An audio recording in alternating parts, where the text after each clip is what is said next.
காலாதி காலமாக திமுகவுல போஸ்ட் ஓட்டுனவன், திமுகவுல கொடி கட்டினவன் இத்தனை பேர் இருக்கும் பொழுது நாம் தமிழர் கட்சியில இருந்து ஒருத்தர் வெளியே வராரு அப்படின்னா அதுதான் பிளாஷ்பேக். முன்னாடிலாம் நீங்க பாத்தீங்கன்னா திமுகவுல இருந்து அதிமுக போனாங்கன்னா அது பிளாஷ் நியூஸ், அதிமுக இருந்து திமுக போனாங்கன்னா ஒரு பிளாஷ் நியூஸ். ஆனா நாம் தமிழர் கட்சியில இருந்து நீங்க திமுக போறது மிகப்பெரிய பிளாஷ் நியூஸா இருக்கு.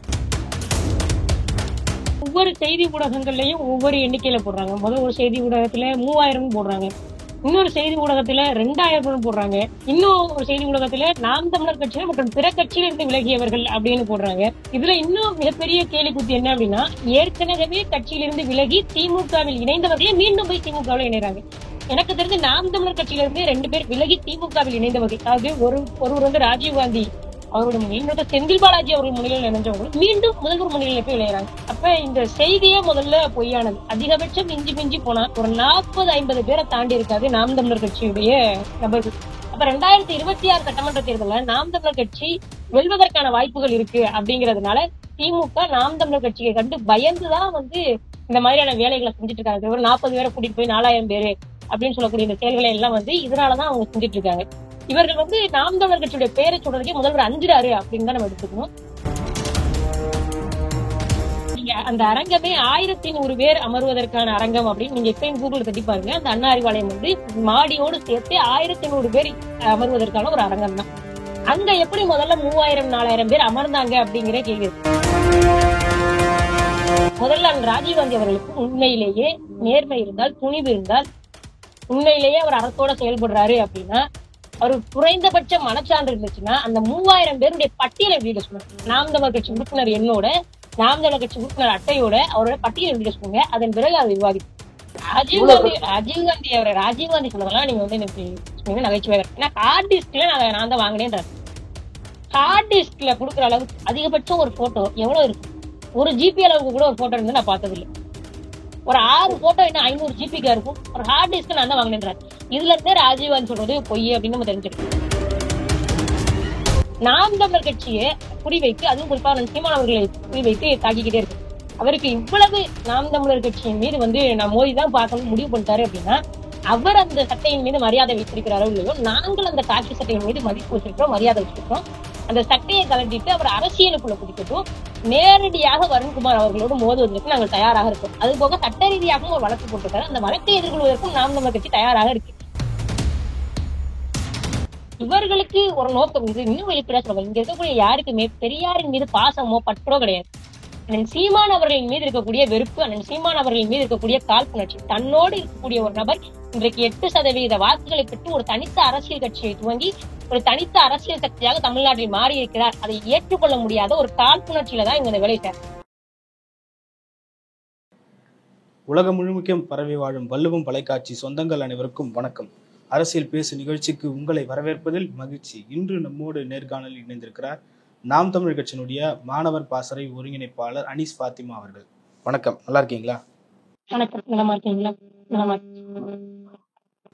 சீமான் அவர்கள் குறித்து தொடர்ந்து அவதூறு பரப்பிய இந்த நேரத்துல சீமான் கருத்தியல்ல முரண்பட்டு, சீமானுடைய செயல்பாடுகள்ல முரண்பட்டு 3000த்திற்கும் மேற்பட்டோர் நிர்வாகிகள், மாவட்ட செயலாளர்கள், மண்டல செயலாளர்கள், தொகுதி செயலாளர்கள் என பலர் வந்து திமுகவில் முதல்வர் தலைமையில, உதயநிதி தலைமையில அறிவாலயத்துல இணைஞ்சிருக்காங்க. இந்த செய்தியை நீங்க பார்த்திருப்பீங்க. இதை எப்படி பாக்குறீங்க?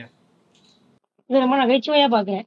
அதாவது என்னன்னா, ஒவ்வொரு செய்தி ஊடகங்கள்லயும் ஒவ்வொரு எண்ணிக்கையில போடுறாங்க. முதல் ஒரு செய்தி ஊடகத்துல 3000 போடுறாங்க, இன்னொரு செய்தி ஊடகத்துல 2000 போடுறாங்க, இன்னும் ஒரு செய்தி ஊடகத்துல நாம் தமிழர் கட்சியில மற்றும் பிற கட்சியில இருந்து விலகியவர்கள் அப்படின்னு போடுறாங்க.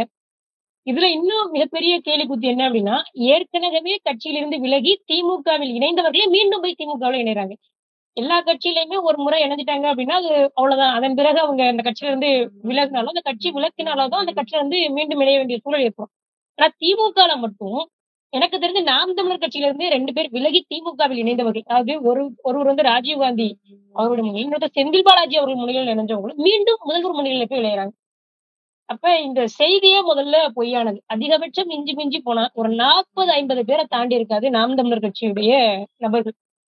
அந்த 40-50 பேர்ல 40 பேருக்கு மேல நாம் தமிழர் கட்சியிலிருந்து ஏற்கனவே விலக்கப்பட்டவர்கள். நாம் தமிழர் கட்சி இவர்கள் வேலை செய்ய மாட்டாங்க, இதற்கு பிறகு நாம் தமிழர் கட்சியில இவர்களால் தொடர முடியாது, நாம் தமிழர் கட்சி ஒதுக்கி வைத்தவர்கள். அவர்களை கொண்டு போய் திமுக சேர்த்துட்டு நாம் தமிழர் கட்சியுடைய கூடாரம் காலியாகுது அப்படிங்கிறதே வந்து ஒரு நகைச்சுவையா தான் பாக்குறோம். நாங்க தேவையில்ல அப்படின்னு வேணாம் அப்படின்னு முடிவு செய்தவர்களை வந்து திமுக கூட்டிட்டு போய் வச்சு என்ன செய்ய போறாங்க அப்படின்னு எனக்கு தெரியல. இது முதல்ல ஒரு கேலி தொடர்ந்து கூத்தாக ஒரு ஒரு அதாவது என்னன்னா மரியாதைக்குரிய அண்ணன் ராஜீவ்காந்தி அவர்கள் முதலமைச்சருக்கே விபூதி அடிக்க பார்த்திருக்காரு அப்படிங்கிறது தான் இங்க நடந்த சம்பவம். புரியுது. தொடர்ந்து ஸ்டாலின் அவர்கள் வந்து பேசுறப்போ ஆளுநர் எப்படி வந்து திராவிட மாடலையோ திராவிட இயக்கத்தையோ விமர்சிக்கிறாரோ அதே போல இப்ப கட்சியில இணைஞ்சவர்கள் எங்க இருந்து வந்தாங்களோ அவங்க வந்து திராவிடத்தை விமர்சிச்சு பேசிக்கிட்டு இருக்காங்க. நீங்க இவங்க தொடர்ந்து பேசட்டும், அப்பதான் வந்து திராவிடம் மேலும் மேம்படும், நம்ம கட்சி மேலும் வளரும் அப்படின்னு சொல்லியிருக்காரு. எப்படி சொல்றதுன்னா மேலோட்டமா சீமானவர்களை மறைமுகமா முதல்வர் பேசியிருக்காருன்னு எடுத்துக்கலாமா இதை? அவர் என்ன சொல்றாருன்னா, நான் வந்து அடையாளப்படுத்த விரும்பல, அவர்களுடைய பேரை சொல்லக்கூட எங்க வாய் வரல, மற்ற கட்சிகளுடைய பேராச்சும் எங்களுக்கு வரும், அந்த கட்சியுடைய பேரே வரல அப்படின்றாங்க. எங்க கட்சியுடைய பேர் வராது, ஆனா எங்க கட்சியில இருந்து ஒரு நபர் வந்தாருன்னா இல்லாத ஒரு பொறுப்பை உருவாக்கி அந்த பொறுப்பு கொடுத்து மாநில அளவுல பொறுப்பு கொடுத்து அழகு பார்ப்பீங்க. காலாதி காலமாக திமுகவுல போஸ்டர் ஓட்டுனவன், திமுகவுல கொடி கட்டினவன் இத்தனை பேர் இருக்கும் பொழுது நாம் தமிழர் கட்சியில இருந்து ஒருத்தர் வெளியே வராரு அப்படின்னா அதுதான் பிளாஸ்பேக். முன்னாடி எல்லாம் நீங்க பாத்தீங்கன்னா திமுகவுல இருந்து அதிமுக போனாங்கன்னா அது பிளாஷ் நியூஸ், அதிமுக இருந்து திமுக போனாங்கன்னா ஒரு பிளாஷ் நியூஸ். ஆனா நாம் தமிழர் கட்சியில இருந்து நீங்க திமுக போறது மிகப்பெரிய பிளாஷ் நியூஸா இருக்கு பாருங்க. அப்ப நாம் தமிழர் கட்சி தான் தமிழ்நாட்டிலேயே மிகப்பெரிய கட்சி. அப்ப அந்த கட்சியுடைய பேரை முதல்வர் சொல்றதுக்கு அவர் அடையாளப்படுத்தவும் இல்லை, பயப்படுறாரு அப்படின்னு எடுத்துக்கலாம். வெளிப்படையாகவே திமுகவுடைய அமைச்சர்கள் இப்ப பேச தொடங்கிட்டாங்க. முன்னாடி திமுக அமைச்சர்களும் பேச மாட்டாங்க, திமுக அமைச்சர்கள் பேச தொடங்கிட்டாங்க. இவர்கள் நாம் தமிழர் கட்சியுடைய பேரை சொல்றதுக்கே முதல்வர் அஞ்சுறாரு அப்படின்னு தான் நம்ம எடுத்துக்கணும். நாம் தமிழர் கட்சியை பார்த்து அதாவது எப்படின்னா பல இடங்கள்ல 2021 சட்டமன்ற தேர்தல்ல பல இடங்கள்ல நாம் தமிழர் கட்சி 2ஆம் இடத்தை அடைஞ்சிருச்சு. அப்ப 2026 சட்டமன்ற தேர்தல்ல நாம் தமிழர் கட்சி வெல்வதற்கான வாய்ப்புகள் இருக்கு அப்படிங்கிறதுனால திமுக நாம் தமிழர் கட்சியை கண்டு பயந்துதான் இந்த மாதிரியான வேலைகளை செஞ்சுட்டு இருக்காங்க. ஒரு 40 பேரை கூட்டிட்டு போய் 4000 பேரு அப்படின்னு சொல்லக்கூடிய இந்த செயல்களை எல்லாம் இதனாலதான் அவங்க செஞ்சுட்டு இருக்காங்க. இதுல முதலமைச்சர் மறைமுகமா இல்ல, நேரடியாகவே அவர் நாம் தமிழர் கட்சி தான் சொல்லியிருக்காரு. அவர் சொல்ல பயப்படுறாரு, அந்த சீமான் அவர்களுடைய பேரையும் நாம் தமிழர் கட்சியுடைய பேரையும் முதலமைச்சர் அவர்கள் சொல்ல பயப்படுறாரு அப்படின்னு 40 பேர்னு சொல்றீங்க, ஆனா கூடுதலாவே இருந்த மாதிரி தான் அதுல இருந்தது, ஒரு பெருங்கூட்டமா இருந்தது. அந்த பெருங்கூட்டத்துல நீங்க அந்த அரங்கமே 1100 பேர் அமர்வதற்கான அரங்கம் அப்படின்னு நீங்க எப்பயும் கூகுள் தட்டி பாருங்க. அந்த அண்ணா அறிவாலயம் மாடியோடு சேர்த்து 1100 பேர் அமர்வதற்கான ஒரு அரங்கம் தான். அங்க எப்படி முதல்ல 3000 4000 பேர் அமர்ந்தாங்க அப்படிங்கிற கேள்வி இருக்கு. ஒவ்வொரு செய்தி ஊடகங்களும் ஒவ்வொரு எண்ணிக்கையில போடுறாங்க. அவர்கள் கொடுத்த பட்டியலே பாத்தீங்கன்னா பொறுப்பாளர்கள் கொடுத்த பட்டியலே 40 பேரோ 48 பேரோ அவ்வளவுதான் இருந்துச்சு. அதுக்கு மேல அவர்கள் கொடுத்த பட்டியல்லையே பேர் இல்ல. அதுலயும் பாத்தீங்கன்னா அந்த பட்டியலே சமூக ஆர்வலர் அப்படின்னு ஒரு சமூக ஆர்வலர் நினைக்கிறது நாம் தமிழர் கட்சியில பொறுப்பு இல்லை. இன்னொன்னு அட்மின்னு போட்டு ஒரு பொறுப்பு கொடுத்தாங்க. எனக்கு தெரிஞ்சு நாம் தமிழர் கட்சியில அட்மின் ஒரு பொறுப்பு கிடையாது. அப்ப இவங்க பொறுப்பே இல்லாதவர்களை எல்லாம் கூட்டிட்டு போய் உட்கார வச்சு பாருங்க இவங்க நாம் தமிழர் கட்சியினர், நாம் தமிழர் கட்சியில இல்லாதவர்களையும் கூட்டிட்டு போய் உட்கார வச்சிருக்காரு. அவங்க இருக்கிறதுல ஒரு அதிகபட்சம் மிஞ்சி போன ஒரு 10 பேர் முகம் தெரிஞ்ச பேரை சொல்லலாம்.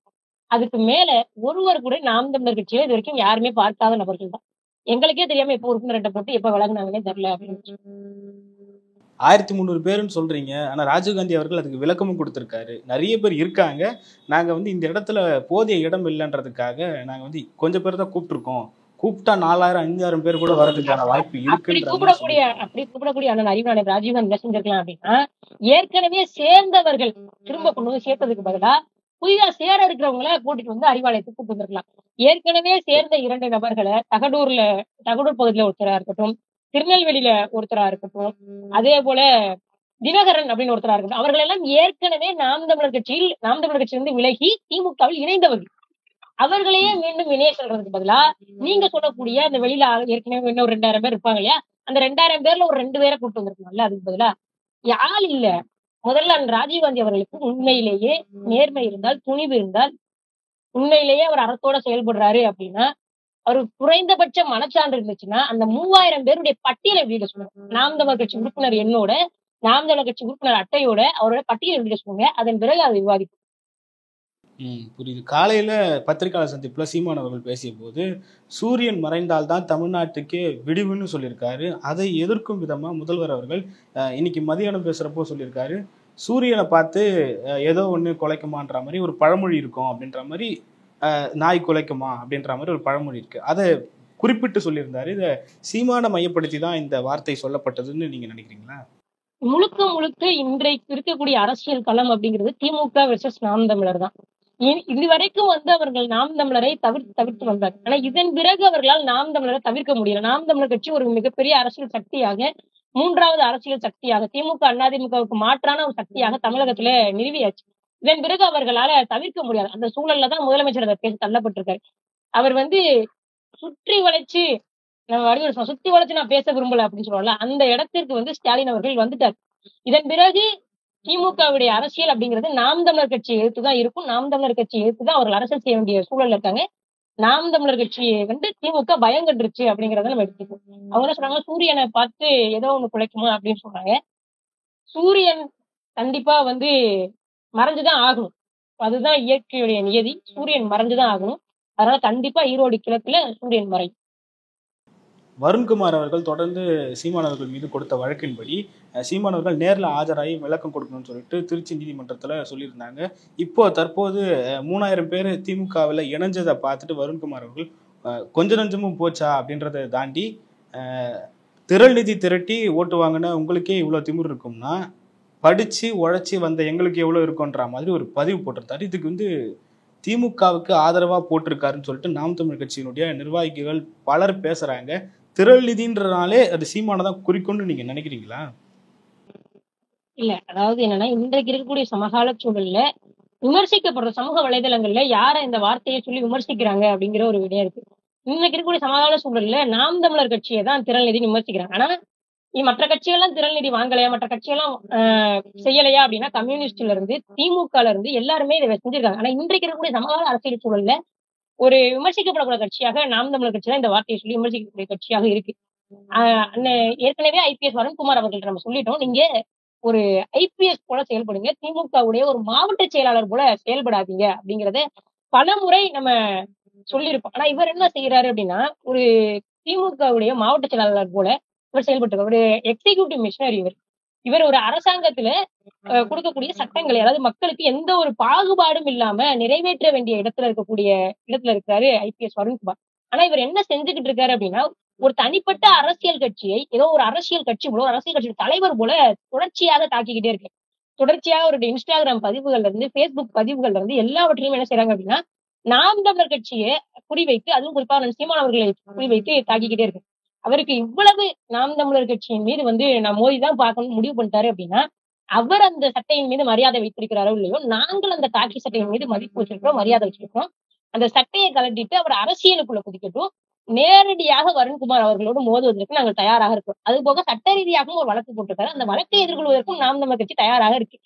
இவரு ஒரு ஐபிஎஸ் மிஷனரி, ஒரு எக்ஸிகியூட்டிவ் மிஷனரில இருக்கு. முதல்ல ஒரு கான்பரன்ஸ்ல போய் பேசுறாரு. நாம் தமிழர் கட்சிங்கிறது ஒரு பிரிவினைவாத இயக்கம், எந்த ஒரு எசென்சியல், எந்த ஒரு அடிப்படை கூறுகளுமே இல்லாம ஒரு அரசியல் கட்சியை போய் முதல்ல ஒரு ஐபிஎஸ் கான்பரன்ஸ்ல ஒரு பிரிவினைவாத இயக்கம்னு பேசுறதே முதல்ல அவர் மேல டிசிப்ளினரி ஆக்ஷன் எடுக்கிற டிபார்ட்மெண்ட். அதன் பிறகும் தொடர்ச்சியாக நாம் தமிழர் கட்சி மீது விமர்சனங்களை வச்சுட்டே இருக்கு. அடுத்து பிரஸ் மீட் கொடுக்குறாரு. ஒரு ஐபிஎஸ் ஆபீசர் பிரஸ் மீட் கொடுக்கிறாரு, அதுவும் ஒரு அரசியல் கட்சி தலைவர் இருக்கு அப்படின்னா, அதுவும் முதல் முறையா வருண்குமார் அவர்கள் தான். இப்ப மீண்டும் ஒரு அரசியல் கட்சியை மீண்டும் மீண்டும் விமர்சிக்கிறார். இவர் விமர்சனத்துக்கு நம்ம பதில் சொன்னோம் அப்படின்னா உடனே என்னை குறி வச்சு தாக்குறாங்க, உங்களுக்கு நீங்க ஒரு ஐபிஎஸ் ஆபீசரை இவங்க குறி வச்சு தாக்குறாங்க அப்படின்னு எல்லாரும் சொல்றாங்க. அவரோட சேர்ந்து திமுக அவருக்கு ஆதரவு அளிப்பவர்கள் எல்லாம் திமுக சார்ந்தவர். இவர்கள் எல்லாரும் எங்களை விமர்சிக்கிறாங்கன்ற. நீங்கள் தான் முதல்ல நாம் தமிழர் கட்சி மீது விமர்சனம் இருக்கிறீங்க. இப்ப வருண்குமார் ஐபிஎஸ் குறித்து யாரும் பேசுறது இல்லை. அந்த வழக்கு போட்டிருக்காங்க. வழக்கை சட்ட ரீதியாக எதிர்கொள்வோம். நாம் தமிழர் கட்சி சட்ட ரீதியாக எதிர்கொள்ள நாங்க போயிட்டோம். இப்ப மீண்டும் நாம் தமிழர் கட்சி விமர்சிக்க வேண்டிய தேவை வருண்குமார் ஐபிஎஸ்க்கு எங்க இருக்கு? நீங்க ஒரு வழக்கு போட்டிருக்கீங்க, அந்த வழக்கை நாங்க சட்ட ரீதியாக எதிர்கொள்ள போறோம். அதற்கான சம்மன் சீமான் அவர்களுக்கு வந்திருக்கு. அதாவது அவர் தரப்பு சாட்சியம் முடிஞ்சிருச்சு. அதன் பிறகு நாம் தமிழர் கட்சி சீமான் அவர்களுடைய சாட்சியம் கொடுக்கணும். அதற்காக நாங்க நீதிமன்றத்துக்கும் நாங்க போக போறோம். இந்த சூழல்ல இவர் ஏன் சம்பந்தமே இல்லாம நாம் தமிழர் கட்சி விமர்சிக்கணும்? அது நாம் தமிழர் கட்சியை தான் இல்ல அப்படின்னா கூட நீங்க வச்சுக்கிட்டாலும் எந்த அரசியல் கட்சியை அவர் விமர்சிச்சாரு? எதற்காக ஒரு ஐபிஎஸ் ஆபீசர் ஒரு அரசியல் கட்சி விமர்சிக்கணும்ன்ற கேள்வி இருக்குல்ல. அவருடைய எக்ஸிகியூட்டிவ் மிஷனரி. நீங்கள் தனிப்பட்ட ஒரு அரசியல் கட்சி, நாம் தமிழர் கட்சி இல்லாமல் கூட இருக்கட்டும், எந்த அரசியல் கட்சியாக வேணா இருக்கும், எதற்காக ஒரு அரசியல் கட்சியை விமர்சிக்கிறீங்க? ஒரு எக்ஸிகியூட்டிவ், ஒரு ஐபிஎஸ் ஆபீசருடைய வேலை இதுதானே, ஒரு அரசியல் கட்சி விமர்சிக்கிறது தானே? இந்த வேலைக்காக தான் நீங்க சம்பளம் வாங்குறீங்களா?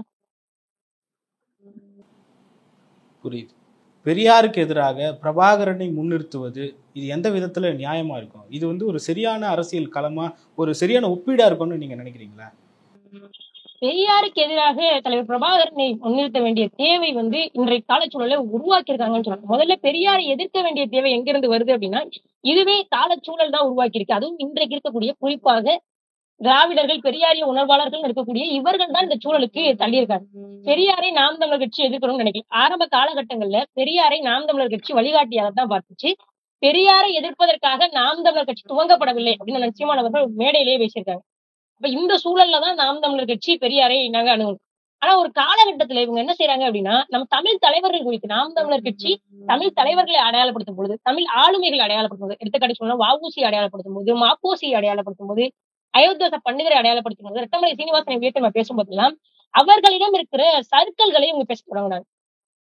அவர்களிடம் இருக்கிற எல்லா சர்க்கிள்களையும் காமராசர் குறித்து பேசணும்னா அவர் தேவிக்குளம் பீர்மேடு போகும்போது என்ன பேசினாரு அப்படின்னு ஒவ்வொரு தலைவர் குறித்து நம்ம பேசும்போது, தமிழ் ஆளுமைகள் குறித்து பேசும்போதும் அவர்களுடைய சருக்கள்களை பேசினாங்க. அதே பெரியாருடைய சருக்கள்களை நம்ம பேசும்போது அப்படிலாம் இல்லைங்க, பெரியார் குறித்து நீங்க அந்த மாதிரி பேசக்கூடாது, பெரியார் தான் தமிழ்நாட்டையே உருவாக்குனாரு, பெரியார் தாங்க எல்லாமே செஞ்சாரு, இன்றைக்கு இருக்கக்கூடிய தமிழ்நாடே பெரியார் தாங்க காரணம், சிங்கப்பூரை எப்படி லீ குவான் யூ உருவாக்குனாரோ அது போல பெரியார் தாங்க இன்னைக்கு தமிழ்நாட்டை உருவாக்கி இருக்காரு அப்படின்ற அளவுக்கு நிறுத்துறாரு.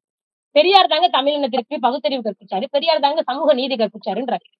அப்ப அந்த இடத்துலதான் பெரியாரை எதிர்க்க வேண்டிய தேவை வருது. பெரியார் தமிழினத்திற்கான தலைவர்னு இவங்க நிறுவ துடிக்கிறாங்க. அந்த இடத்துலதான் பெரியார் தமிழினத்திற்கான தலைவர் இல்ல, பெரியாருக்கும் பெரியார் இருக்கிறார், பெரியாரை விட அதிகமான ஈகங்களையும் தியாகங்களையும் செய்த எங்கள் தலைவர் இருக்கிறார், எங்கள் தலைவர் தான் தமிழினத்திற்கு தலைவராக இருக்க தகுதி பெற்றவர் அப்படின்னு சொல்லி நம்ம தலைவர் பிரபாகரனை முன்னிறுத்துறோம். இதுல இன்னும் குறிப்பா சொல்லணும் அப்படின்னா, இப்ப நீலாங்கரையில அண்ணன் சீமான் அவர்களுடைய வீடு முற்றுகையிட போறேன்னு சொல்லிட்டு சில கோமாளிகள், திராவிட கோமாளிகள் போனாங்க. அந்த திராவிட கோமாளிகள் என்ன கோஷத்தை முன்னெழுப்பினாங்கன்னா, எங்கள் நாடு பெரியார் நாடுன்னாங்க. ஏற்கனவே இந்த நாட்டை திராவிட நாடுன்னாங்க. திராவிட நாடே எங்க இருக்குன்னு இப்போ வரைக்கும் தெரியல, நம்ம தேடிட்டு இருக்கோம். இதுல பெரியார் நாடுன்றாங்க. இந்த பெரியார் நாடு எங்க இருக்கு? இந்திய வரைபடத்திலேயோ இல்ல உலக வரைபடத்திலேயோ இல்ல நீலாங்கரையை சுற்றி ஏதோ இருக்கக்கூடிய ஒரு தெருவுக்கு பேராச்சும் பெரியார் நாடுன்னு இருக்கா? அப்ப இவர்கள் எங்க கொண்டு நிப்பாட்டுறாங்கன்னா கடைசியில இந்த ஒட்டுமொத்த தமிழ்நாடையும் பெரியார் நாடு அப்படின்னு சொல்றாங்க. ஒட்டுமொத்தமாக இருக்கக்கூடிய தமிழ் ஆளுமைகளையும் மறைச்சு பெரியார் என்கிற ஒற்றை பிம்பத்தை மட்டும் அவர்கள் முன்னெடுத்து துடிக்கிறாங்க. மற்ற தமிழ் ஆளுமைகள் எல்லாம் மட்டுப்படுத்த துடிக்கிறாங்க. அவர்கள் எல்லாரையும் மட்டுப்படுத்தி இருட்டடிப்பு செய்து பெரியார் தாங்க தமிழ்நாட்டுக்கு, பெரியாரை தாண்டி தமிழ்நாட்டு அரசியல் சொல்லே இல்லைன்ற இடத்துக்கு நீங்க வராங்க. அப்ப அந்த இடத்துலதான் பெரியாரை தாண்டி அரசியல் சொல் இருக்கு. அயோத்தியாச பண்டிதர் இருக்கிறார், ரெட்டமலை சீனிவாசன் இருக்கிறார், ஜீவானந்தம் இருக்கிறார், கக்கன் இருக்கிறார், ம.பொ.சி இருக்கிறார், வ.உ.சி இருக்கிறார், நம்ம பேச வேண்டிய தேவை. அப்ப இவர்கள் எல்லாரையும் தாண்டி ஒரு தமிழர்களுக்கென்று உலகமெங்கிலும் தமிழர்கள் பரவி வாழ்ந்தாலும் தமிழர்களுக்கென்று ஒரு நிலம் இல்லை. அந்த நிலத்திற்காக போராடி, உரிமைக்காக போராடி இருந்த எங்கள் தலைவர் மேதகவே பிரபாகரன் அவர்கள் தான் பெரியாருக்கும் பெரியார் அப்படின்னு பெரியாருக்கு எதிராக நாங்க வைக்கல, தமிழின தலைவராக பெரியாரை நாங்க முன்னிறுத்தோம். அண்ணன் சீமான் அவர்கள் இன்னைக்கு சொன்ன பிரஸ் மீட்ல சொன்னதா, பெரியார் ஒழிக என்பது எங்களுடைய கோஷம் அல்ல, மாறாக பிரபாகரன் வாழ்க என்பதுதான் எங்களுடைய கோஷம். நாங்க அதுலதான் போறோம். பெரியாருக்கு எதிராக நாங்கள் பிரபாகரன், தமிழின தலைவராக நாங்கள் பிரபாகரனை முன்னிறுத்தோம். பிரபாகரன் வாழ்கன்னு நீங்க சொல்றப்போ எந்த சிக்கலும் ஏற்பட்டதா தெரியல. ஆனா பெரியார் ஒழிகன்னு சொல்லிட்டு, பெரியார் ஒழிக்கிறதா நாம் தமிழரோட கொள்கைன்னு சொல்லிட்டு பிரபாகரன் வாழ்கன்னு சொல்றப்பதான் இங்க இருபிற தலைவர்களை இரு துருவத்துல நிக்க வச்சு சீமான் வேற ஏதோ ஒரு அரசியல் பின்னணியை உருவாக்குறாரோன்ற ஒரு சந்தேகம் ஏற்படுது இல்ல? பெரியார் பிரபாகரன் வாழ்க அப்படின்னு சொல்லும் போது எந்த சிக்கலும் ஏற்படல அப்படிங்கிறதே முதல்ல போய் நான் சொன்னேன். பிரபாகரன் தமிழக தலைவர் பிரபாகரன் என்று பேசும் போதெல்லாம் நீங்க இன்றைக்கு தலைவர் என்று பேசுபவர்களுடைய பதிவுகளை, முன்னாடி இருக்கக்கூடிய பதிவுகளை, முன்னாடி இருக்கக்கூடிய பேச்சுக்களை எடுத்து பாருங்க. இன்றைக்கு பேசக்கூடியவர்கள் எல்லாரும் தமிழ்நாட்டிற்கு பிரபாகரன் என்ன செய்தாருன்னு பேசுவாங்க. இந்த அருகில் இருக்கக்கூடிய ராமேஸ்வரத்துல போய் கேளுங்க, தமிழினத்திற்கு பிரபாகரன் என்ன செய்தாருன்னு சொல்லுவாங்க, தமிழ்நாட்டுக்கு பிரபாகரன் என்ன செய்தாருன்னு சொல்லுவாங்க. இன்றைக்கு மீனவர்களை சுட்டுட்டாங்க, மீனவர்களை சிறை பிடிச்சிட்டாங்கன்னு இருக்கு. ஆனா தலைவர் பிரபாகரன் இருந்தவரை அங்க மீனவர்களை தொட்டுட்டாங்கன்னு எந்த செய்தியும் கிடையாது. தமிழ்நாட்டுக்கு பிரபாகரன் என்ன செய்தாருன்னா ராமேஸ்வரத்துல கேளு என்ன செஞ்சாருன்னு சொல்லுவாங்க. உலக தமிழின மக்கள்கிட்ட போய் சொல்லுங்க, கேளுங்க பிரபாகரன் என்ன செஞ்சாரு. அப்ப தமிழின தலைவர் பிரபாகரனை முன்னிறுத்தும் போதெல்லாம், தலைவரை முன்னிறுத்தும் போதெல்லாம், தமிழ் ஆளுமைகளை தலைவர் தவிர்த்து மற்ற தமிழ் ஆளுமைகளை முன்னிறுத்தும் போதெல்லாம் இவர்கள் பெரியாரை தூக்கிட்டு வராங்க. அந்த இடத்துலதான் நம்ம பெரியாரை விமர்சிக்க வேண்டிய தேவையும் பெரியாரை எதிர்க்க வேண்டிய தேவையும் இருக்கு. பெரியார் எதிர்க்க வேண்டிய சூழலை உருவாக்கியவர்கள் இன்றைக்கு யார் யாரெல்லாம் நாம் தமிழர் கட்சியை விமர்சிக்கிறார்களோ இவர்கள் தான். இன்றைக்கு பெரியாரை குறித்து இன்றைக்கான பேசுறதுக்காக வரக்கூடிய இந்த நபர்கள் தான் பெரியாரை நாம் தமிழர் கட்சி விமர்சிப்பதற்கு காரணமாக இருக்கக்கூடியது. பெரியாரையும் விமர்சன பார்வையோட தான் ஏற்றோம். நாம் தமிழ் கட்சி அப்படிதான் ஏற்றுச்சு. பெரியார் மீது விமர்சனங்களை எல்லா தலைவர்கள் மீது வைக்கக்கூடிய அதே விமர்சனத்தை பெரியார் மீது வச்சோம். அப்படி பெரியார் மீது வைக்கும் போது நீங்க பெரியார் மீது விமர்சனத்தை வைக்க கூடாது. பெரியார் தாங்க இந்த நாட்டுல எல்லாத்தையும் செஞ்சாரு. இன்னும் சொல்ல போனா இன்னும் கொஞ்சம் காலகட்டத்துல ஆனாலும் தமிழர்களுக்கு எழுதி கொடுக்க சொல்லி கொடுத்தவரே பெரியார் தாங்க. தமிழ்ன்ற மொழியை கண்டுபிடிச்சவரே பெரியார் தாங்க. வடிவேலு சொல்லுவார்ல, 50 ஆண்டுகள் கழித்து வரக்கூடிய தலைமுறைக்கு தெரியவா போகுது, செஞ்சு விடுவோம் அப்படின்னு சொல்லிட்டு ஒரு உருவத்தை வரைஞ்சு வைப்பாங்க இல்லையா, அந்த மாதிரியான உருவத்தை தான் இன்றைக்கு பெரியாருக்கு இவர் கட்டமைக்க துடிக்கிறார். அப்ப அந்த உருவத்தை உடைத்து பெரியார் என்பவர் யாருன்றத காட்ட வேண்டிய தேவை இருக்கு. பெரியாரை தாண்டி அயோத்திதாச பண்டிதர் இருக்கிறார். இவர்கள் பேசுறாங்கல்ல, இன்னைக்கு திராவிடம்னா அயோத்திதாச பண்டிதர்ல வந்து பேசுறாருங்க. அவர் திராவிட இயக்கம் திராவிட இதழ் நடத்துறாருன்னு சொல்றாங்க இல்லையா. அப்போ உங்களுடைய திராவிடத்தினுடைய வேறாக நீங்கள் அயோத்திதாச பண்டிதரை தானே கொண்டாடி இருக்கணும். நீங்க ஏன் பெரியாரை கொண்டாடுறீங்க? அப்ப அந்த இடத்துலதான் அங்கும் தமிழ் ஆளுமைகள் இருட்டடிப்பு செய்யப்படுறாங்க. இப்ப அந்த இடத்துலதான் பெரியாரை எதிர்க்க வேண்டிய தேவை இருக்கு. பெரியார் எதிர்க்கிறது பிரச்சனை இல்லை, பெரியார விமர்சன பார்வையில பாக்குறதுல பிரச்சனை இல்லை. ஏன்னா பெரியார் விமர்சனத்திற்கு அப்பாற்பட்டவர் இல்லை, எந்த தலைவரும் விமர்சன பார்வைக்கு அப்பாற்பட்டவங்க இல்லை. ஆனா ஆதாரம் இல்லாம முகாந்திரம் இல்லாம பல விஷயங்களை பேசுறதுன்னு இங்க சிக்கலை உண்டு பண்ணியிருக்கு. ஆதாரம் கேட்டா நான் நீதிமன்றத்துல சமர்ப்பிக்கிறேன்னு சொல்றது சரியான வாதமா இருக்கும்னு நீங்க நினைக்கிறீங்களா? அதாவது பெரியார் ஒரு வார்த்தையை சொன்னதாக நாங்க சொல்றோம். அந்த வார்த்தையை சொல்லல அப்படின்னு சொன்னாங்க. அப்ப நியாயமாக பார்த்தால் இவர்கள் வீடு முற்றுகையிடுவது சட்டப்படி பார்த்தீங்கன்னா இவங்க நீதிமன்றத்துக்கு போகணும். அவங்க நீதிமன்றத்துக்கு போயிட்டாங்க. நீதிமன்றத்தில் நாங்கள் சமர்ப்பிக்கிறோம். நீதிமன்றத்தில் நாங்க சமர்ப்பிக்கிறதுல என்ன தவறு இருக்கு? நீதிமன்றம் சமர்ப்பிக்கும் போது எல்லாரும் பார்க்க தானே போறாங்க. இல்ல அது எஸ்கேப் ஆகுற மாதிரி இல்லையா? ஆதாரம் இல்லாம எஸ்கேப் ஆகுறீங்க. நீதிமன்றம் கண்டிப்பா கேள்வி கேட்குமா? அப்ப நீதிமன்றத்துல நாங்க சமர்ப்பிக்க தானே போறோம். அன்றைக்கு வந்து பாத்துக்குங்க. ஏன்னா இவர்களை நம்ப முடியாது. இப்ப ஒரு பதிவு போடுவாங்க, நீங்க சமீபத்துல ஒரு பதிவு போடுவாங்க. ரங்கராஜ் பாண்டே வந்து கூட அண்ணன் கூட ஒரு கருத்தை சொல்லியிருந்தாங்க. நாங்கள் ஒரு பதிவு போட்டிருந்தோம், அந்த பதிவு போட்டு நாங்க காணொலி போட்ட அடுத்த நிமிடமே அந்த வெப்சைட்ல இருந்து அதை நீக்கிட்டாங்க அப்படின்றாங்க. அப்ப நாங்கள் சொல்லக்கூடியதை மட்டும் இவர்கள் நீக்க மாட்டார்கள்ங்கிறதுக்கு என்ன உறுதி இருக்கு, என்ன உத்தரவாதம்? ஏன்னா இது முழுக்க முழுக்க அவர்களுடைய கையில இருக்கு. எல்லாத்தையும் அவங்க வச்சிருக்காங்க. நான் ஒரு ஆதாரம் வச்சிருக்கேன்றேன், நான் அதை கோர்ட்ல ப்ரொடியூஸ் பண்றேன். நான் ஏன் உங்கள்ட்ட ப்ரொடியூஸ் பண்ணணும்? நான் கோர்ட்ல ப்ரொடியூஸ் பண்றேன். கோர்ட் வந்து அந்த நீதிமன்றம் சொல்லட்டும் சரியா இல்லையா அப்படிங்கிற நீதிமன்றம் சொல்லட்டும். எனக்கு தெரியும்னு சொல்றேன். நீங்க நிரூபின்றீங்க, நிரூபிக்க வேண்டிய இடம் நீதிமன்றம்னா நீதிமன்றத்தை நிரூபிச்சுட்டு போறேன். நீங்க நான் உங்ககிட்ட சொல்லி நீங்க சாட்சியங்களை அளிக்க மாட்டீங்க, தடயங்களை அளிக்க மாட்டீங்கிறதுக்கு என்ன உத்தரவாதம் இருக்கு?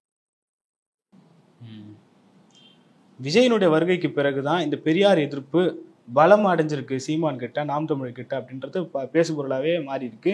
விஜயை எதிர்த்து பெரியாரை பேசிட்டு பிரபாகரன் பின்னாடி ஒளிகிறாரோ சீமான் அப்படின்ற ஒரு கேள்வியும் இயல்பா எழுதல. விஜயை எதிர்க்கிறதுக்கு நாங்க ஏன் பெரியார் பேசணும்? இல்ல அதுக்கு முன்னாடி பெரியார 2022 வரைக்குமே பெரியார் ஒரு கொள்கை தலைவர், பெரியாருக்கு நாங்க வந்து புகழ் வணக்கம் வீர வணக்கம் செலுத்திட்டு இருந்த கட்சி தானே நாம் தமிழ் கட்சி. நான் தான் மீண்டும் மீண்டும் சொல்றேன், பெரியாரை நாங்கள் ஆரம்ப காலகட்டத்தில இருந்து வழிகாட்டியாக ஏற்போம். பெரியாரை விமர்சன பார்வையோடு தான் நாம் தமிழ் கட்சி ஏற்றி பல மேடைகளில் பெரியாரின் மீது சில விமர்சனங்களையும் நாங்க முன் வச்சிருக்கோம். ஆனா எந்த இடத்துல விஜய் வந்த பிறகு அப்படின்னு இல்ல, பெரியாரிய உணர்வாளர்கள் சொல்லக்கூடிய இவர்கள் பெரியாரை தூக்குவதற்காக மற்ற தமிழ் ஆளுமைகளை, பெரியாரை உயர்த்தி பிடிப்பதற்காக மற்ற தமிழ் ஆளுமைகளை மறைக்கும் பொழுது, மற்ற தமிழ் ஆளுமைகளை சிறுமைப்படுத்தும் பொழுது தொடர்ச்சியாக சிறுமைப்படுத்திக்கிட்டே வந்த ஒரு கோபம் தான் இன்றைக்கு பெரியாரை வந்து எதிர்ப்பதற்கான ஒரு காரணம். பெரியார் யாருன்னு அம்பலப்படுத்துறேன். நீங்க மற்ற எங்களுடைய தமிழ் ஆளுமைகளுடைய சர்க்கிள்களை எல்லாம் நீங்கள் அம்பலப்படுத்துறீங்க இல்லையா, நீங்கள் வெளிக்கொண்டு வரீங்க இல்லையா. அவர்கள் தலைவர்களே இல்ல, அவர்கள் போராளிகளே இல்ல. மாப்போசி குறித்து பேசினா உடனே அவருடைய சர்க்கிள்களை பேசுறது, வஉசி குறித்து பேசினா உடனே பேசுறது. திமுகவை சார்ந்தவங்க சொன்னாங்களா?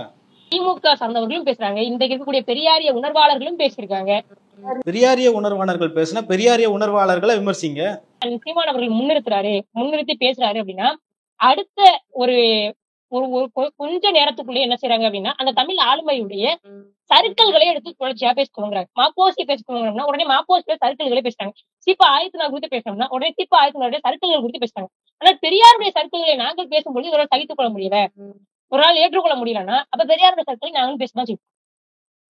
பெரியார் மட்டும் விமர்சனத்திற்கு அப்பாற்பட்டவர்கள் இவங்க நினைக்கிறாங்க இல்லையா, அது இல்லைன்னு நாங்க சொல்ல வரோம். பெரியாருமே முரண்பாடுகளுடைய கூடாரமாகத்தான் இருந்திருக்காரு. பெரியார் முழுக்க முழுக்க முரண்பாடுகளுடைய கூடாரம். இன்றைக்கு ஒன்று பேசுவாரு, நாளைக்கு ஒன்று பேசுவார். இவர்கள் என்ன சொல்றாங்கன்னா, பெரியார் முதல்ல ஒரு 1930-40 காலகட்டங்கள்ல இங்க இருக்கக்கூடிய சாய்குமார்கள்லாம் யாரு, அவர்கள் எல்லாம் இங்க இருக்கக்கூடிய பறையர்களாகவோ பல்லர்களாகவோ வன்னியர்களாகவும் சொல்லி தமிழ் சாதிகள் பேரை சொல்லிட்டு இங்க இருக்கக்கூடியவர்கள் ஒருவராக தான் இருந்திருப்பாங்க, அவங்க ஆப்கானிஸ்தானியர்கள் அல்லன்னு பேசினார். அதே பெரியார் 1960களுக்கு பிறகு என்ன பேசுறாரு அப்படின்னா, பார்ப்பனர்களுக்கும் துலுக்கர்களுக்கும் என்ன சம்பந்தம் இந்த நாட்டுக்கும், துலுக்கர்களால் இந்த நாட்டுக்கு பேராபத்து அப்படின்னு இப்ப பெரியாரே நேற்று ஒன்று இன்று ஒன்று பேசுறாரு. இதை எல்லாவற்றையும் விட மிக முக்கியமா பார்க்க வேண்டியது, பெரியார் இவர்கள் சொல்றாங்க அரசியல் காரணங்கள்னால பெரியார் முஸ்லிம்கள் அப்படி பேசினாருன்ற. நம்முடைய கேள்வி என்னன்னா, அரசியல் காரணங்களால முஸ்லிம்கள் செய்த தவறு, அது வேற ஏதாவது ஒரு வார்த்தையை பயன்படுத்தி இருந்தாருன்னா சிக்கல். ஆனால் RSS, பாஜக, இந்துத்துவ சக்திகள் என்ன வார்த்தையை இன்றைக்கு வரைக்கும் பயன்படுத்துகிறார்களோ அதே வார்த்தையை பெரியாரும் பயன்படுத்துவார் அப்படின்னா, பெரியார் எப்படி ஒரு தலைவராக இருக்க முடியும், ஒரு பொது தலைவராக இருக்க முடியும்? அவர் எப்படி ஆரிய கோட்பாட்டுக்கு நேரெதிரானவராக இருக்க முடியும்? ஆரிய கோட்பாடு என்னன்னா தமிழ் நீச பாஷை. பெரியாருடைய கோட்பாடு என்னன்னா தமிழ் சனியர். இவரை எப்படி நீங்க ஆரியத்துக்கு எதிராக முன் வைப்பீங்க அப்படிங்கறத கேள்வி. ஏன்னா இன்னைக்கு பெரியாரை எதிர்க்கும் போது என்ன சொல்றாங்கன்னா, பெரியாரை எதிர்த்தீங்கன்னா நீங்க இந்து சக்திக்கு நீங்க ஆதரவா போறீங்க, நீங்க ஆரியத்திற்கு வேலை செய்றீங்க, ஆரிய அடிவருடியாக மாறிட்டீங்க, ஆரிய கைகூலின்னு பேசுறாங்க. பெரியாரே பல இடங்கள்ல இன்றைக்கு பிஜேபி, இந்துத்துவ அமைப்புகள், சங் பரிவார அமைப்புகள் பேசியது போலதான் பேசியிருக்கேன். இதுல எங்கிட்ட நீங்க பெரியாரை முன்னிறுத்தி நீங்க எங்க ஆரிய கோட்பாடை, நீங்க ஆரியத்தை எதிர்ப்பீங்க, எப்படி எதிர்ப்பீங்க? இப்ப இவர் என்ன சொல்றாருன்னா, நான் இந்தி போராட்டத்துல கலந்துகிட்டதே ஆங்கிலத்துக்காக, தமிழுக்காக இல்லைன்னு பேசுறாரு தெரியும். நடராசனும் தாளமுத்துவும் ஆங்கிலம் வர வேண்டும் என்றுதான் செத்து போனாங்களா, உயிரை விட்டாங்களா? அப்ப இவர் முழுக்க இவருக்கு தமிழ் மொழி மீது பற்று கிடையாது, தமிழ் இனத்தின் மீது பற்று கிடையாது. மாறாக இவரே ஒரு இதுல சொல்றாரு, இங்க இருக்க யார் என்ன செஞ்சார், TM நாயரு என்ன தமிழை என்ன செஞ்சாங்க, TM நாயரு, நானு, தெலுங்கர், இவர்கள் போன்றவர்கள் தான் தமிழ்நாட்டுக்காக உழைச்சிருக்கோம்னு சொல்றாரு. அப்ப எங்கள் தமிழ்நாட்டுக்காக உழைத்தவர்கள் நாங்க வெளியே கொண்டு வரும்போது பெரியாரி உணர்வாளர்கள் என்ற பேர்ல, போர்வையில, இல்லைங்க பெரியார் அப்படிலாம் சொல்லலைங்க, பெரியார் தமிழருங்க அப்படின்ட்டு வர்றாரு. பெரியார் தமிழர், பெரியார் ஏத்துக்கிட்டா கூட அதை நம்ம ஏத்துக்கலாம். பெரியாரே தன்னை கன்னடர் என்று அடையாளப்படுத்துகிறார். பெரியாருடைய இனத்தையே மறைத்து, பெரியாருடைய இன அடையாளத்தையே மறைத்து, பெரியாரை தமிழர் என்று நிறுவி பெரியாரை இந்த மண்ணில் வைத்திருக்க வேண்டிய தேவை இவர்களுக்கு என்ன? 1956க்கு முன்பாக இது மெட்ராஸ் மாகாணமாக இருந்தது. அப்பொழுது ஆந்திரம் இதனோடதான் இருந்தது, கேரளா இதோடதான் இருந்தது, கர்நாடகா இதோடதான் இருந்தது. பெரியார் எல்லாருக்கும் தானே சமூக நீதி போதிச்சாரு, பெரியார் எல்லாருக்கும் தானே பெண்ணுரிமை பேசினாரு. அப்ப ஏன் இவர்கள் எல்லாம் விமர்சிக்காம, இவர்கள் எந்த ஆந்திராவில் இருக்கக்கூடிய எந்த மக்களும் பெரியார் தான் எங்களுக்கு சமூக நீதி போதிச்சாருன்னு சொல்லல, கேரளாவில் இருக்கக்கூடிய எந்த மக்களும் பெரியார் தான் எங்களுக்கு சமூக நீதி போதிச்சாருன்னு சொல்லல, பெரியார் சொல்லக்கூடிய கணக்கு சொல்லக்கூடிய கர்நாடகாவில பெரியார் தான் எங்களுக்கு சமூக நீதி போதிச்சாருன்னு சொல்லல, தமிழ்நாட்டுல நாங்க மட்டும் ஏன் சொல்லணும் பெரியார் தான் எனக்கு சமூக நீதி போதிச்சாருன்னு ஏன் சொல்லணும், பெரியார் தான் எனக்கு பகுத்தறிவு போதிச்சாருன்னு நான் ஏன் சொல்லணும்? இல்ல அப்படி யாராவது கட்டாயப்படுத்தி பெரியார் தான் சமூக நீதி போதிச்சாருன்னு எல்லாரும் சொல்லுங்கன்னு சொல்லிட்டு சொன்னாங்களா? அப்படி ஏதாவது இருக்கா? சொன்னாங்கன்னு சொல்லல, அப்படி பெரியாரை எதிர்க்கக்கூடியவர்கள், பெரியார் மீது ஒரு விமர்சன பார்வை எனக்கு வந்துருச்சுனாலே, பெரியார் இப்படி செஞ்சு தவறா இருக்குமோ நான் சிந்தைக்கு துவங்கிட்டனாலே நான் ஒரு ஆரிய கைக்கூலி ஆயிடுறேன், ஆரிய அடிவருடி ஆயிடுறேன், இந்துத்துவ சக்திகளுக்கு துணைவோர் ஆளாயிடும்.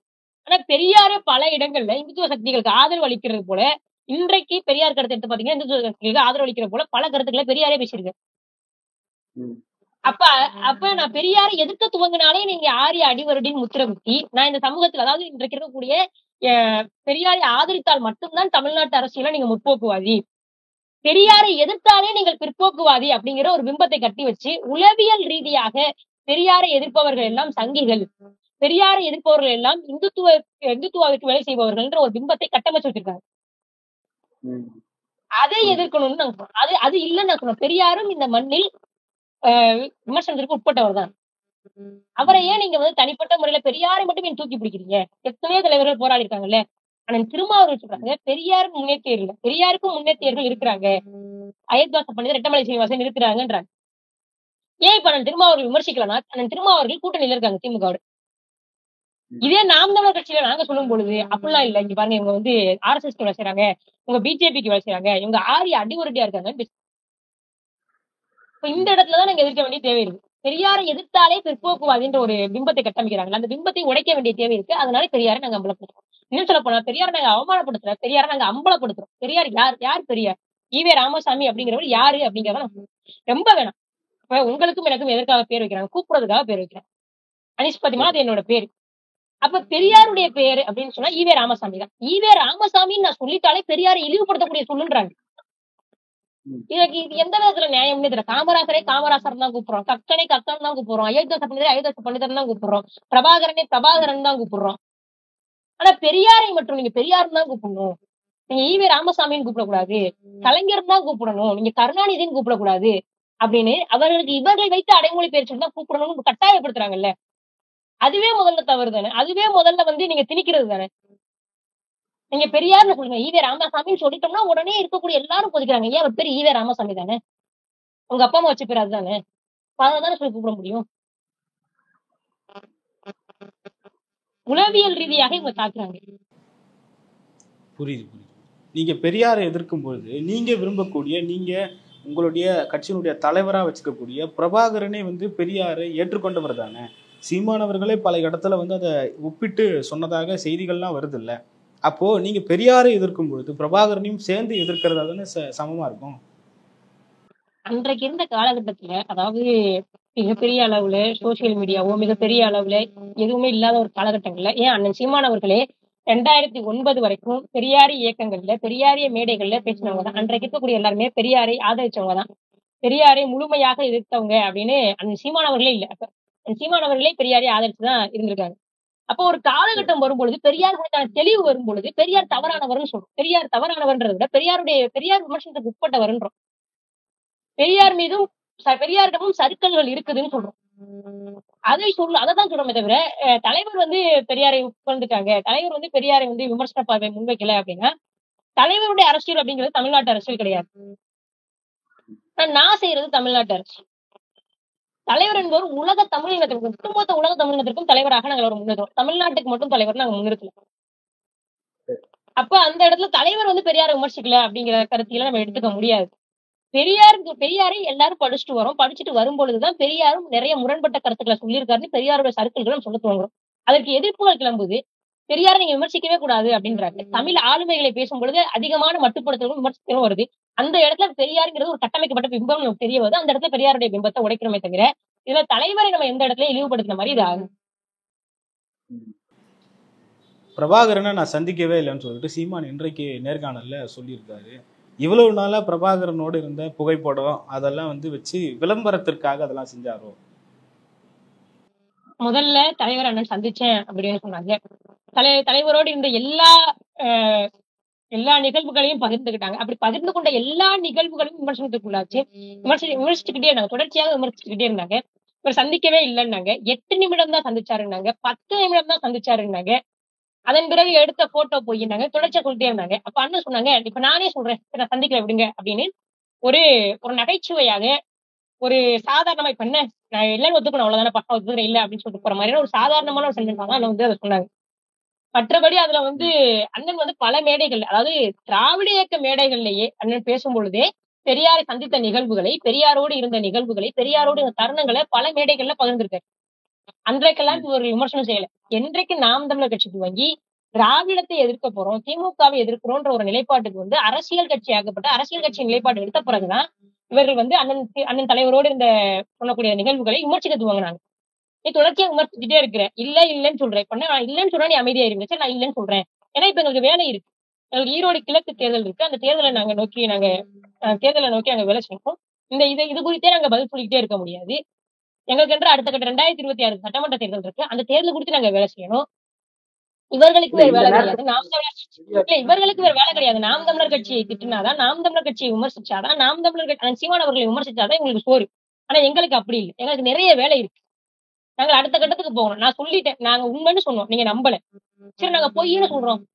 இப்ப எதையாவது நம்பிட்டு இந்த பிரச்சனையை விடுங்க, நாங்கள் அடுத்த கட்டமா மக்கள் பிரச்சனையை பார்க்க வேண்டிய தேவை இருக்குன்றோம். இல்ல, நீங்க சொன்னா அதை மக்கள் புரிஞ்சுப்பாங்கன்னு நினைக்கிறேன். ஒருத்தர் வந்து நான் தான் எடிட் பண்ணி தந்தேன்னு சொல்றாரு. ராஜீவ்காந்தி அவர்கள் வந்து அந்த கொரியரி நான் தான் வாங்கிட்டு வந்து சீமான் அவர்களுக்கு கொடுத்தேன்னு சொல்றாரு.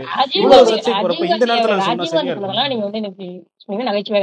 ஹார்ட் டிஸ்க்ல நான் தான் வாங்கினேன்றாரு. ஹார்ட் டிஸ்க்ல கொடுக்குற அளவுக்கு அதிகபட்சம் ஒரு போட்டோ எவ்வளவு இருக்கு? ஒரு ஜிபி அளவுக்கு கூட ஒரு போட்டோ இருந்து நான் பார்த்தது இல்லை. ஒரு 6 போட்டோ என்ன 500 ஜிபிக்கா இருக்கும். ஒரு ஹார்ட் டிஸ்க் நான் தான் வாங்கினேன். இதுல இருந்தே ராஜீவ்காந்தி சொல்றது பொய் அப்படின்னு நம்ம தெரிஞ்சிடும். அதுலயும் அவங்க குறிப்பா சொல்லக்கூடிய செங்கோட்டையன்ற நபரை சொல்றாங்க. செங்கோட்டையன்ற நபர் இப்ப உயிரோடே இல்லை. அப்ப முழுக்க உயிரோடு இல்லாத ஒரு நபரை வச்சு சுத்தி ஜோடிக்கப்பட்ட ஒரு கதையை கட்டாரு. அதுலயும் குறிப்பா சொல்லணும்னா, அந்த இயக்குனர் சொல்லக்கூடிய காலகட்டம்ன்றது, குளத்தூர் மணி அவர் சொல்லக்கூடிய காலகட்டம்ன்றது எல்லாமே வந்து முன்னுக்கு பின் முரணான தகவல்களை சொல்லிக்கிட்டே இருக்காங்க. சரி, அப்படியேனாலும் இவர் தான் எடிட் பண்ணாருன்னா 15 வருடங்கள் ஆயிடுச்சு, 16 வருடங்கள் ஆயிடுச்சு நாம் தமிழர் கட்சி துவங்கப்பட்டு. இதுல நாங்க தேர்தல் அரசியலுக்கு 2016லயே வந்துட்டோம். இத்தனை ஆண்டு காலமாக அந்த புகைப்படங்கள் எல்லா இடங்கள்லயும் பரவுது. இன்றைக்குத்தான் முதல் முறையாக பெரியாரை நாங்க விமர்சிக்கிறோம். பெரியாரை இதற்கு முன்பாக பல மேடைகள்ல சீமான் அவர்கள் விமர்சிச்சிருக்காங்க. அன்றைக்கெல்லாம் பெரியார் மீது வராத பாசம் இன்றைக்கு என்ன புதிதாக வருது? இவர்களுக்கு ஒரு நோக்கம், இது இன்னும் வெளிப்படையா சொல்லுவாங்க, இங்க இருக்கக்கூடிய யாருக்குமே பெரியாரின் மீது பாசமோ பற்றோ கிடையாது. அண்ணன் சீமான் அவர்களின் மீது இருக்கக்கூடிய வெறுப்பு, அண்ணன் சீமான் அவர்களின் மீது இருக்கக்கூடிய காழ்ப்புணர்ச்சி. தன்னோடு இருக்கக்கூடிய ஒரு நபர் இன்றைக்கு 8% வாக்குகளை பெற்று ஒரு தனித்த அரசியல் கட்சியை துவங்கி ஒரு தனித்த அரசியல் சக்தியாக தமிழ்நாட்டில் மாறி இருக்கிறார். அதை ஏற்றுக்கொள்ள முடியாத ஒரு காழ்ப்புணர்ச்சியில தான் இவங்க இந்த வேலை செய்யறாங்க. உண்மையிலேயே அவர்களுக்கு பெரியாரின் மீது பற்றும் பாசமும் இருந்துருச்சு அப்படின்னா, இதே திமுகவில ராஜகண்ணப்பன் ஒரு அமைச்சர் இருக்காரு. அந்த அமைச்சர் முதலாக திமுகவில பதவி ஏற்கும் பொழுது போக்குவரத்து துறை அமைச்சராக தான் இருந்தார். போக்குவரத்து துறை அமைச்சராக தான் இருந்தார். அவரு கீழே இருக்கக்கூடிய ஒரு நபரை சாதியை சொல்லி திட்டிய காரணத்திற்காக பிற்படுத்தப்பட்ட நலத்துறைக்கு மாற்றப்பட்டார். சாதாரண ஒரு மனிதர் ஒருவருடைய சாதியை சொல்லி திட்டினாங்க அப்படின்னா 3 பிரிவுகளின் கீழ் வழக்கு பதிவு செய்யப்பட்டு இந்நேரம் உள்ள போயிருப்பாங்க, ஜெயிலுக்கு போயிருப்பாங்க. ஆனா ஒரு அமைச்சர் செய்யும் பொழுது இலாக்கா மாற்றத்தை சொல்றாங்க. அப்ப நியாயமாக பெரியாரின் மீது பற்று கொண்டவர்கள், பெரியாரிய உணர்வாளர்கள் என்ன செஞ்சிருக்கணும் அப்படின்னா, எங்க ஒரு நாட்டில் இருக்கக்கூடிய குடிமக்கள் சாதியை பேசினாலே கேளுனா, நாட்டில் இருக்கக்கூடிய அமைச்சர் பேசுறது எவ்வளவு பெரிய கேடு, இந்த நாட்டுக்கே மிகப்பெரிய பேராபத்துன்னு அன்றைக்கே அண்ணா அறிவாலயத்தை முற்றுகையிட்டு இருந்தாலோ, அல்லது ராஜகண்ணப்பன் அவர்களுடைய அலுவலகத்தை முற்றுகையிட்டு இருந்தாலோ, அல்லது முதல்வருடைய அலுவலகத்தை முற்றுகையிட்டு இருந்தாலோ, இவர்கள் உண்மையிலேயே பெரியாரிய உணர்வாளர்கள் நம்ம பாராட்டலாம், கொண்டாடலாம். ஆனால் இவர்களுக்கு பெரியார் மீது எந்த ஒரு பற்றோ எந்த ஒரு உணர்வோ கிடையாது. இவர்களுடைய நோக்கம் அண்ணன் சீமான் அவர்களை விமர்சிக்கணும். அண்ணன் சீமான் அவர்களுடைய வளர்ச்சி இவர்களுக்கு பிடிக்கல, நாம் தமிழர் கட்சியுடைய வளர்ச்சி இவர்களுக்கு பிடிக்கல. அதற்காக இந்த வேலைகளை அவர் செய்துட்டு இருக்கிறார். நடப்பு கால அரசியல் குறித்து விவாதித்ததுக்கு நன்றி. மற்றும் ஒரு காணொலி சந்திப்போம். நன்றி.